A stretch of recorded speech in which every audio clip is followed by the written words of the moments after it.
नमस्कार बच्चों। आज हम पोएम करेंगे विलियम शेक्सपियर के द्वारा लिखी गई कविता सोनेट 18। सोनेट 18 को shall I compare thee to a summer's day भी कहते हैं, जिसको अगर हम इसका हिंदी में अनुवाद करें, क्या मैं तुम्हारी तुलना गर्मी के दिनों से करूं, तो ये एक सोनेट है जो कि विलियम शेक्सपियर ने लिखा है। सोनेट 18 जो विलियम शेक्सपियर ने लिखा है ये 1609 में लिखा गया था। सोनेट जो है विलियम शेक्सपियर ने 154 लिखे हैं। तो सोनेट 18 जो है it is one of the best known of the 154 sonnets written by the English playwright and poet William Shakespeare. William Shakespeare poet भी हैं, लेकिन बेसिकली वो एक प्ले राइट हैं। प्ले राइट का मतलब होता है ड्रामेटिस्ट, जो ड्रामा लिखते हैं।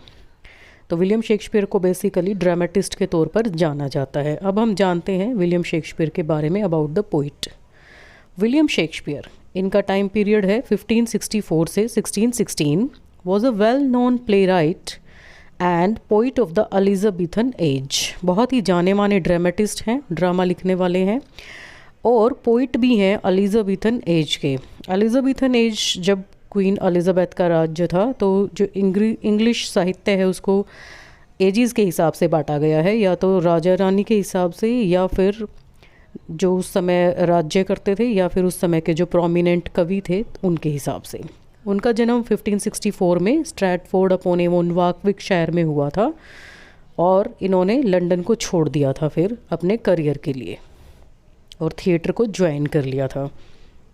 अब पोएम के बारे में थोड़ा हम जानकारी लेते हैं। सोनेट 18 जो है इसको टाइटल किया जाता है shall I compare thee to a summer's day and it is one of the best known in the sequence of Shakespeare's sonnets. बहुत ही बेस्ट नोन सीक्वेंस है ये शेक्सपियर के सोनेट्स में से।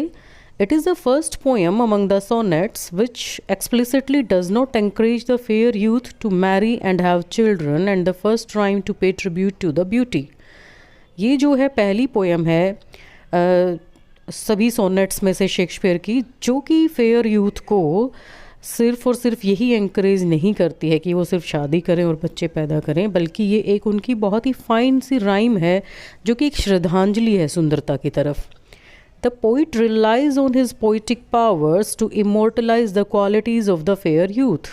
पोइट जो है अपनी पोइटिक पावर्स पर रिलाई करता है, विश्वास करता है और वो कोशिश करता है कि जो फेयर यूथ की जो क्वालिटीज़ हैं उनको वो अमर कर दे। The poem is a statement of praise about the beauty of the fair youth who is more lovely and temperate, and it is a typically Shakespearean sonnet followed by a couplet। और यहाँ पर last में जो है shift भी हो जाता है जो है हमारा थीम में, तो वो भी हम अभी डिस्कस करेंगे, पोएम करेंगे जब। बेसिकली जो विलियम शेक्सपियर ने सोनेट्स लिखे हैं वो 1 से 126 तक जो सोनेट लिखे हैं उनको फेयर यूथ नाम दिया गया है, तो हमारा सोनेट 18 फेयर यूथ में आ जाता है। 127 to 152 जो सीक्वेंस है that is named as the dark lady and the sequence is 153 to 154 are named as the Greek sonnets. तो ये तीन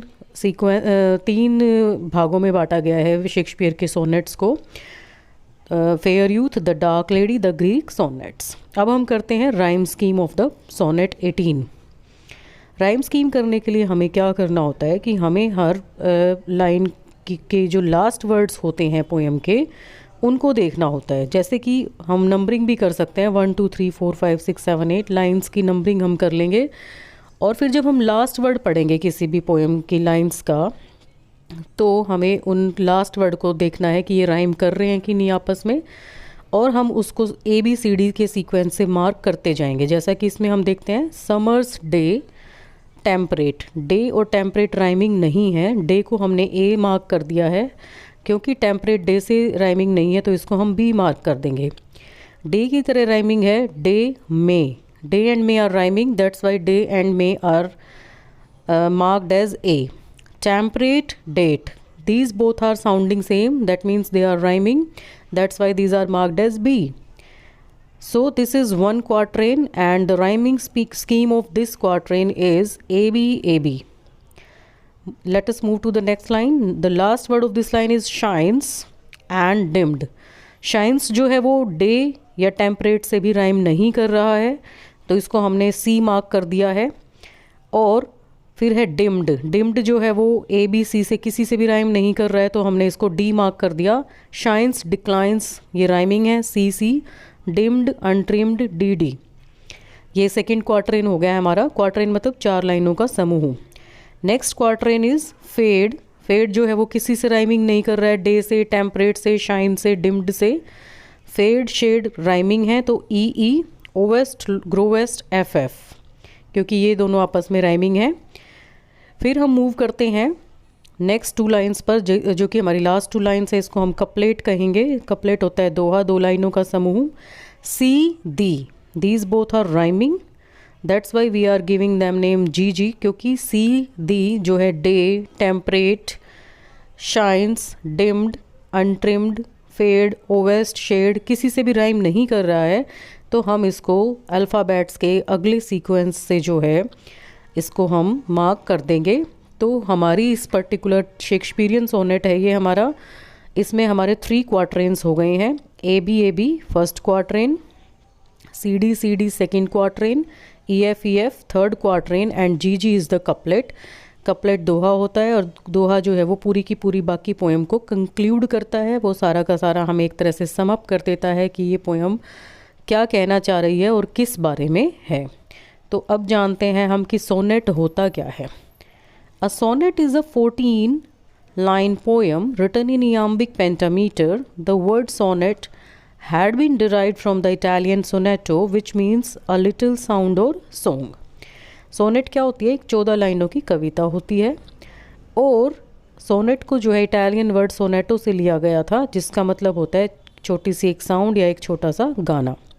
सोनेट 2 टाइप्स के होते हैं, Petrarchan sonnet and Shakespearean sonnet. Petrarchan sonnet जो है पेट्रार्क ने लिखे थे और शेक्सपियरियन सोनेट शेक्सपियर ने लिखे थे।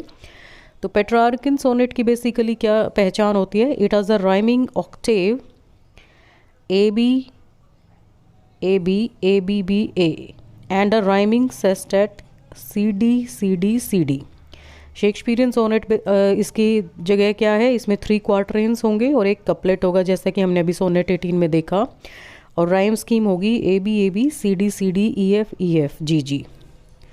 Shakespeare wrote 154 sonnets. शेक्सपियर ने 154 सोनेट्स लिखे थे। The majority of the sonnets 1 to 126 are address to a young man.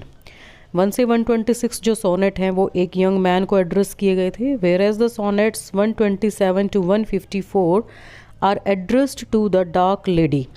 127 से 154 तक एक डार्क लेडी को एड्रेस संबोधित करके लिखे गए थे।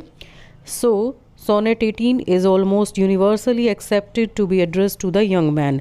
तो सब लोग ये मानते हैं कि जो सोनेट 18 है वो एक यंग मैन को संबोधित करके लिखा गया है, जो कि शेक्सपियर का एक बहुत ही अच्छा दोस्त था। तो सोनेट 18 जो है शेक्सपियर ने अपने दोस्त के लिए लिखा है। तो अब हम पोएम शुरू करते हैं।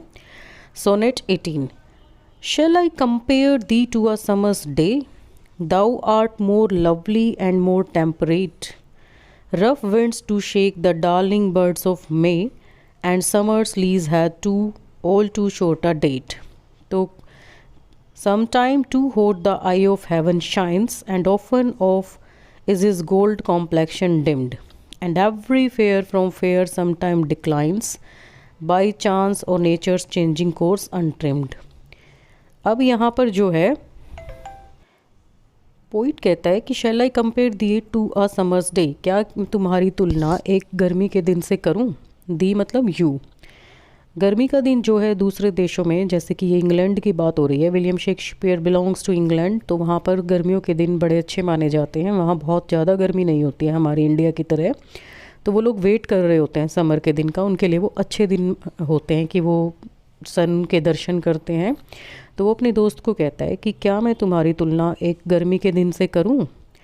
दाउ art more lovely and more temperate. Thou means you, तुम जो हो बहुत ही प्यारे हो और टेम्परेट हो। टेम्परेट कौन होता है? जो बार बार में चेंज नहीं होता, एक जैसा व्यवहार रखता है, उसको हम टेम्परेट कहते हैं। मतलब कि मुसीबतें आ जाएं, अच्छा हो, तो वो हर सिचुएशन में एक जैसा ही रहे। Rough winds to shake the darling buds of May. जो गर्मी के दिनों में रफ़ विंड्स चलती हैं वो क्या करती हैं? वो शेक कर देती हैं डार्लिंग बर्ड्स, प्यारी प्यारी जो कलियाँ होती हैं फूलों की, मई के सीज़न में जो फूल खिलते हैं उनको वो जो है क्या करती हैं, शेक कर देती हैं, हिला देती हैं बहुत बुरी तरीके से। रफ विंड्स को हम यहाँ पर आंधी कह सकते हैं। तो आंधी जो है वो क्या करती है कि जो बहुत ही सुंदर से कलियां खिली होती हैं फूलों की मई के सीज़न में, उनको वो बहुत बुरी तरीके से हिला देती हैं और कुछ टूट भी जाती हैं। And summer's lease hath all too short a date. और समर की जो लीज़ है, लीज़ क्या होती है, कुछ फिक्स टाइम पीरियड। तो जो गर्मियों का सीज़न है वो फिक्स टाइम पीरियड के लिए है। All too short a date, इसकी खुद ही जो है एक बहुत ही छोटी सी डेट है, मतलब वो जल्दी ही ख़त्म होने वाली है। तो sometime too hot the eye of heaven shines, and often is his gold complexion dimmed, and every fair from fair sometime declines, by chance or nature's changing course untrimmed। कभी कभी क्या होता है कि जो टू हॉट आई है haven की वो शाइन करती है। टू हॉट आई मतलब सन, बहुत ज़्यादा तेज शाइन करता है वो कभी कभी। And often is his gold complexion deemed, और जब वो बहुत तेज, कभी कभी क्या है उसका जो गोल्ड कॉम्प्लेक्शन है वो कभी कभी डिम हो जाता है, कम भी हो जाता है। And every fair from fair sometime declines, और कितना ही सुंदर से सुंदर कोई क्यों ना हो, कभी ना कभी उसका पतन होता ही है। बाई चांस और नेचर्स चेंजिंग कोर्स अनट्रिम्ड, वो कभी बाई चांस भी हो सकता है, या कभी कभी प्रकृति जो है वो अपने रास्ते में आने वाली चीज़ों को जो है वो चेंज कर देती है, और कभी कभी अनट्रिम्ड, बिना चेंज के भी छोड़ देती है। तो यहाँ पर कहा गया है कि everything in nature is temporary ever changing. तो हम क्या कहेंगे कि यहाँ पर वो कह रहा है कि क्या तुम्हारी मैं तुलना गर्मियों के दिनों से करूँ। गर्मियों के दिन तो क्या है, एवर चेंजिंग है। एवर चेंजिंग है क्योंकि सन कभी बहुत तेज उसमें शाइन करता है, कभी उसका जो कॉम्प्लेक्शन है वो डिम पड़ जाता है, और कभी कभी जो है बहुत सुंदर से सुंदर क्यों ना चीज़ हो वो डिक्लाइन कर जाती है। तो नेचर अपने कोर्स में आने वाली चीज़ों को बदलती रहती है। But thy eternal summer shall not fade, nor lose possession of that fair thou owest, nor shall death brag thou wanderest in his shade, when in eternal lines to time thou growest. लेकिन तुम्हारी जो eternal summer है, जो तुम्हारे अंदर की जो गर्मी है या जो सुंदरता है, वो कभी भी फेड नहीं होगी, वो सर्वदा के लिए है। Nor lose possession of that fair thou owest, और जो तुम इतनी सुंदरता तुम्हारे अंदर है उसको तुम कभी भी, पोजेशन जो तुम्हारा उस पर अधिकार है उसको तुम कभी भी छोड़ना मत। Nor shall death brag thou wanderest in his shade, और जो तुम्हारी सुंदरता है, सुंदरता यहाँ पर हम कह सकते हैं कि नेचर की सुंदरता, उसका जो व्यवहार है उसकी सुंदरता, वो कभी भी जो है उसको मृत्यु भी अपनी छाया में नहीं ले सकती है, क्योंकि तुम अमर हो चुके हो। When in eternal lines to time thou grow'st, क्योंकि मैंने ऐसी अमर ये पंक्तियाँ लिख दी हैं कि जैसे जैसे कोई इन पंक्तियों को पढ़ेगा तो वैसे वैसे तुम्हारी जो सुंदरता है या जो तुम्हारा अमृतत्व है वो बढ़ता चला जाएगा। जब भी कोई इस कविता को पढ़ेगा तो वो तुम्हें ज़रूर याद करेगा। आप ये याद रखें, शेक्सपियर ने एक अपने दोस्त के लिए लिखी है, तो इसीलिए वो कहता है, पहले गर्मी के दिनों की वो व्याख्या करता है कि कैसा होता है गर्मी का सीज़न इंग्लैंड में, लेकिन कहता है कि उन चीज़ों को छोड़ के जो गर्मी की चीज़ों में एवर चेंजिंग बातें हैं वो आपके अंदर नहीं हैं, क्योंकि आपके अंदर जो सुंदरता है वो कभी कम नहीं होगी, फेड नहीं होगी, और जो सुंदरता आपके अंदर अधिकृत है, आपने जो पोजेस की हुई है, उसको मृत्यु भी ख़त्म नहीं कर सकती है। अदरवाइज़ क्या होता है कि मृत्यु हर चीज़ की हो जाती है और आप उस चीज़ को ये नहीं कह सकते कि सदा के लिए रही रहेगी पृथ्वी पर।